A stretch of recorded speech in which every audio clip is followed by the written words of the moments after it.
Kumari may makukuha na ang ating anak sa scholarship, wala nang panggastos layo pa ng ang school ng aking anak sa Tanawan pa.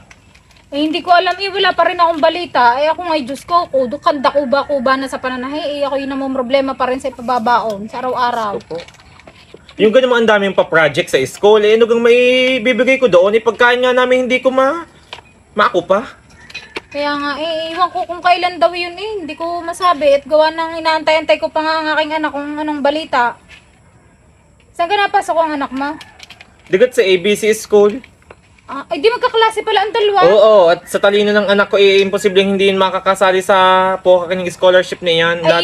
Ako naman first time mo gang ng scholarship? Oo, first time ko ngayon. Ay, ako naman hindi at nakakuha na yun ng ilang beses. Hindi ko lang alam kung kailan pa ang date. Ay, first time mo lang pala. Oo, kaya nga sana yung makasama at kung hindi malilintikan sa akin ang nasa munisipiong iyan.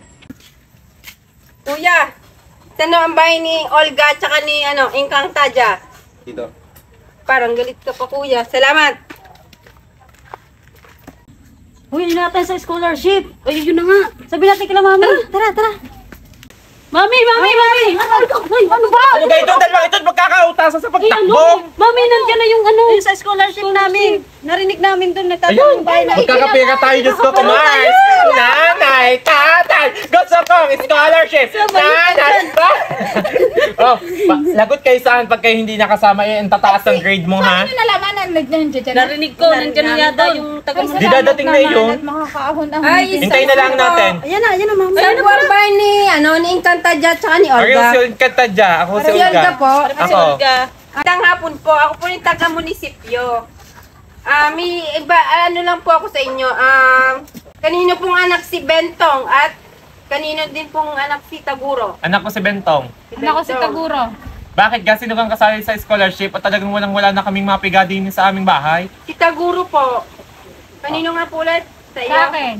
Si Taguro po ay may makukuha. Ay, salamat Dahil naman. palagi po siyang cutting, ang makukuha niya lang is 120. Si Bentong walang makukuha kasi po, yung niya, walang restro, walang birth certificate, walang pinapasa na kung sa requirements daw sa school namin. Maganda naman ang grado niyan, ay kaso lang, laging palaaway, ay pinagbigyan na ng principal ho namin, ang makukuha niya lang is 58 pesos. Bakit naman 58 pesos? Kulang pa sa pamasahin ng Patanawan. Eh, kasalanan, tanong niyo sa anak niya kung bakit. Bakit ka walang makukuha? Napakapalaaway niyan. Napakakulit pa sa school. Hindi porket ganyan kalaki ang katawan mo, lagi ka makikipag-away, ha? Ayan, ito ang pasimuno. Ba't na lang kayo makukuha nito? Ayan, medyo Ba't ari 120, ari 58, kulang pa pamasahin sa Tanawan? Hindi nga yan kasali Tita, Ba't ka kasi nakikipagbugbugan palagi? Hindi porket ganyan kalaki ang katawan mo, makikipag-away ka lagi. Lalo't ito pa ang boboksingin mo. Kaya ko na lang ang pinababaon ko sa iyo. Lagi ka palang cutting. Ba't gawa niyo unang paraan iyan, ma'am? Na ay, di makasali. magpasa kayo ng requirements sa school namin. Ano ba kailangan? Bibigyan ko ng lista, papadala ko sa anak nyo. Ba? Talagang madadamay ka. Ikaw kay teacher, principal ka ga. Hindi. Oh. Secretary. Diyos ko, damay ka sa lahat ng mga kagagaguhan nyo. Kaya ho gartulaang, yung iba. Hindi ako makakapayag gawin yung 5,000 iyan. Kaya gartulaang pinang-merienda ng aming PTA O magaling pa kita kapag merinda, yung pang-araw-araw namin pangulam. Pakinggan mo muna naman ako. Tutuwa pa naman ako at may makukuha na dumating. Yung pala na may 58 pesos hanggang malililaan. Sa tagal namin pumasok, 120 lang makukuha ko. Kasalanan ninyo. At nagbahay-bahay ka pa talaga. Hindi ka makakalabas ng buhay dyan. Kung Sa kantong iyan. Kung pinamasahe mo, binigay mo na lang sa amin. Sadya naman. Eh di ako kilakad. Oo. Hindi malayo. Taong munisipyo ka Bigay naman yun. Ay, ano kang pangalan mo? Elizabeth Ramsey? Hindi. Ano? Kabig mo yung ina ni Jaya? Eh, ikaw kay si Elizabeth? Ay hindi.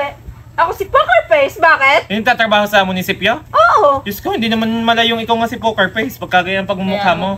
Kaya yata walang makukuha mukha kang kurakot oh. Pirmahan nyo na ho, are. Yung hindi pipirma Ako di hindi yan. rin pipirma di 58 yan. Mami, peso. tingnan mo ang pitaka niyan. Meron yan yan. Di mo't bago ang cellphone mo, Elizabeth, ay Poker Face. Hulugan to. Yan! Yung kalahati, Yung ihuhulog mo, kinuha ko. ang kinuha mo sa dapat isa Yan anak na kayo, ko. ang linggal nyo. Kurakot mo pala ang toka ka na Kaya ngayon. naman pala wala kami makukuha eh. Siguro Ay, pumunta tayo sa pinakamataas doon. At yun Ang naman sino pala, pupuntahan? yun pala na sekretary laang, ay talagang kinurakot lang noon.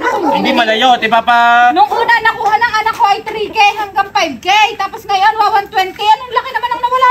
or 58, wala, kulang na kulang pang pagkain. Ito mo naman, Diyos ko, Reklamo ka dun, Mi, at dalawang kilo nakakain na rin. 1 kilo pa lang, kulang na bago 58 lang naman. reklamo ka doon, Mami. Mataas ang grade ko. Mami, lagi kang pala away. Paano yung lagi kang cutting na ng cutting? Nag-aaral naman ako, mataas ang grade ko. Susugudin ko yan. Poka ka yan. Tara doon sa tambayan na ulit. Tara. Diyan ka na Hey. muna. Kayo magsipag-aral, hindi yung puro pagbubulakbol kaya wala kayo nakukuha sa scholarship. Okay ka ng mga ito. Kayang mga manok na rin. Wait, sa dyan susugudin ko yan. Hindi ka na sasama. Diyos ko, makukuha 58. Hoy! Aling Elizabeth, poker face. Bakit? Kami Gawaan mo ng paraan yon. Sinong si Aling Elizabeth? Ang sabi ko, ang pangalan ko, Poker Face! Ano bang posisyon mo ditong Poker tunay? face of Elizabeth man, anong posisyon mong tunay dito? Kanina nung nagpunta ka doon, secretary, ano ka ngayon? Eddie, auditor. Auditor, lahat ng posisyon, iyo? Oo! Eh kaya maraming nakukuha, di mo, bago ang cellphone. Or ako? Hindi naman. Ako hindi na nakapaligo sa pagsugod sa iyo. Kung kayo nagtatrabaho, ganito din ang gagawin nyo, di ba? Pero yung trabaho nyo yung pinasok, di dapat gampanan nyo. Hindi kami makakapayag na ganun lamang kukuha namin. Gawin mo ng Kasalanan paraan. ng mga anak nyo kung bakit ganyan Sa lang talino ang ng nakuha. anak ko. Matataas ang grade ng anak ko. Huwag mo pagbasihan yung mga pagkakating-kating na yon. Aba? Matataas din mo nga, 74, 73. Tingnan mo, tingnan mo! Hindi yan sa aking anak. Baka yan ay kay Bentong. Akin yan. At ganyan lang nakukuha kong grado nung ako'y kabataan ko. Ay, ang kay Taguro, oh. Ay, Oh. kay Bento, kay Taguro. Ay, mas Aba, malaki pa nga kay Mas Bento. matataas ang kay Taguro, kaya hindi ako makakapayag na 120 lang ang ibibigay mo sa Hoy, scholarship ang ng anak ko, dahil- kahit may 70, gawan nyo ng paraan na mapataas ang scholarship niyang 5,000. Ako'y wala na sa school, ako'y nag-audit dito. Anong ino-audit mo? Mga manok, kung matataba na or hindi pa. Ano, bibigyan mo din yan ng scholarship? Diyos ko, unahin mo kami. Unahin mo Nagugutom na kami at pambayad sa mga school.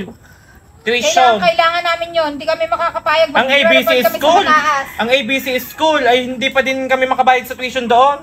Dahil inaantay namin yung scholarship bago ibibigay mo, 120 at 58 pesos. Sa nakarating yun, ipamasahe, hindi pa makakabot ng talawan. Eh, ikaw mananagot. Ikaw ang papapasukin ko doon. Kakayam ka. Tara na. Mukha ka din namang Kakayamot janitor. kayo. Umalis na kayo. Wala kayong Kadya! Wala kayong naitutulong sa buhay ko! Magsilayas kayo! Hindi ko na alam ang gagawin sa inyo! Ginagawa ko naman yung work ko. Bakit naman garto? Mag-resign na lang kaya ako. Na-stress na ako lahat. Diyos ko! Hindi ko